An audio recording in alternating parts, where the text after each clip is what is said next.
ಯಾವ ಪುಸ್ತಕ ಕೊಟ್ಟರೆ ಸರ್? ಸರ್ ನಾನು ಆಲ್ಕಮಿಸ್ಟ್ ಒಂದು ಕನ್ನಡ ವರ್ಷನ್ ಒಂದು ಕೊಟ್ಟಿದ್ದೆ. ಆಮೇಲೆ ಅರ್ಜುನ ಆನೆ ಇದ್ರ ಬಗ್ಗೆ ಒಂದು ಪುಸ್ತಕ ಬಂದಿದೆ. ಸೊ ಅರ್ಜುನ ಅಂತಲೇ ಅದು. ಸೊ ಆ ಒಂದು ಪುಸ್ತಕ ತೊಗೊಂಬಂದು ಕೊಟ್ಟಿದ್ದೆ. ಎರಡೇ ಪುಸ್ತಕ?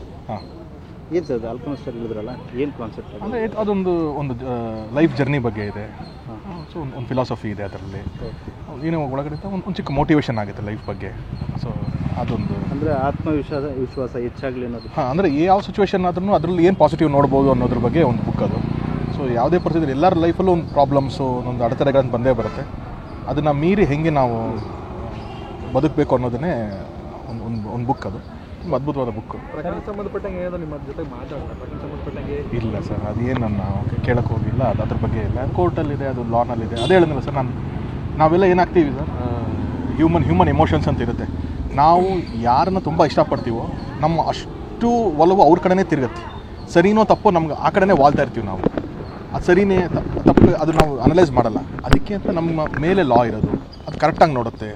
ಏನಿದ್ರು ಅದು ಕರೆಕ್ಟಾಗಿ ಡಿಸಿಷನ್ ತಗೊಳುತ್ತೆ. ಸೊ ಅದನ್ನು ಬಿಟ್ಬಿಟ್ಟು ನಾವು ನಮ್ದೇನಿದೆ ಅಷ್ಟೇ ನಾವು ಪರ್ಸ್ನಲ್ ಲೆವೆಲಲ್ಲಿ ಮಾತಾಡಿದ್ದು. ಪ್ರಕರಣ ನ್ಯಾಯಾಲಯದಲ್ಲಿದೆ, ಆದರೂ ಕೂಡ ಎಲ್ಲೋ ಒಂದು ಕಡೆ ದರ್ಶನ್ ಅವ್ರನ್ನ ಅಪರಾಧಿ ಸ್ಥಾನದಲ್ಲಿ ನೋಡ್ತಿದ್ದಾರೆ ಅಂತ ಅನ್ಸುತ್ತೆ ನಿಮಗೆ? ಸರ್ ಗೊತ್ತಿಲ್ಲ, ನನಗೆ ಅದೇ ಹೇಳ್ತೀನಿ. ಇವಾಗ ಹೊರಗಡೆಯಿಂದ ಎಲ್ಲರ ಪರ್ಸ್ಪೆಕ್ಟಿವ್ ಒಂದೊಂದು ಥರ ಇರುತ್ತೆ ಸರ್.